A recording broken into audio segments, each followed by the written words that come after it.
వేరుశెనగకు record స్థాయి ధర దక్కింది. కర్నూలు జిల్లా ఎమ్మిగనూరు వ్యవసాయ మార్కెట్ యార్డులో వేరుశెనగ 13,100 పలకడంతో రైతులు ఆనందం వ్యక్తం చేస్తున్నారు. పంటను బాగా ఎండబెట్టి గ్రేడెంట్ చేసి తీసుకువస్తే మంచి ధర పలికే అవకాశం ఉందని రైతులకు మార్కెట్ యార్డ్ సెక్రటరీ చంద్రమౌళి తెలిపారు. మార్కెట్ యార్డు చరిత్రలోనే వేరుశెనగ ధర మంగళవారం క్వింటాళ్లకు 13,100 పలికిందని అన్నారు.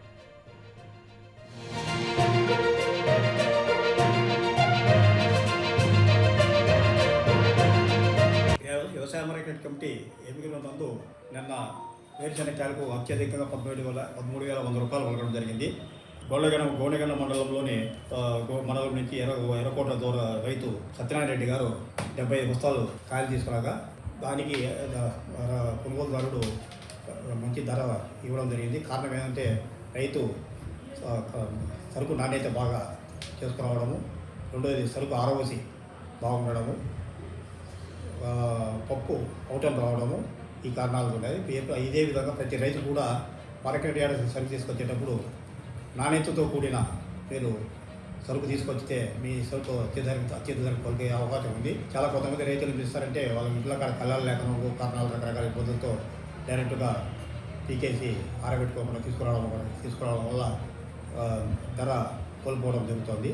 కాబట్టి ప్రతి ఒక్క రైతులు మీరు ఆలోచన చేసుకొని సరుకును మంచి నాణ్యత తీసుకొస్తే మీకు మంచి ధరకి పలికే అవకాశం ఉంది.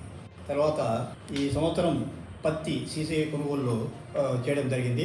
దాంట్లో మొత్తం 1,62,716 క్వింటాల వరకు రైతుల నుంచి సీసీ వాళ్ళు ప్రొక్యూర్మెంట్ చేయడం జరిగింది. దానికి గాను మాకు మార్కెట్ ఫీజు కూడా 1,26,14,140 రూపాయలు రావడం జరిగింది. దాదాపు ఈ సంవత్సరం మంచి ప్రొక్యూర్మెంట్ జరిగింది. అదే కాకుండా ప్రస్తుతం రేటు పెరగడంతో ప్రస్తుతం సీసీఐకి పత్తి రావడం లేదు. రైతు మార్కెట్ ధరలో రేట్ల వల్ల అమ్ముకోవడం జరుగుతుంది. తర్వాత ఈ 2025-26 సంవత్సరం గాను 8,50,00,000 టర్నోవర్ చేయగా ఇప్పటి వరకు 5,30,35,00,000 మార్కెట్ ఫీజు రావడం జరిగింది. 1,20,00,000 మాకు ఇంకా సీసీఐ నుంచి రావాలి. మిగతా 8.5 కోటి టార్గెట్ కూడా ఇతర వ్యాపారస్తుల ద్వారా మార్కెట్ యార్డు మళ్ళీ పత్తి మిల్లుల ద్వారా మాకు వచ్చే అవకాశం ఉంది. ఈ సంవత్సరం 8,50,00,000. Please subscribe to YK TV Network. Please subscribe to YK TV. Please watch YK News. Don't forget to subscribe YK News channel.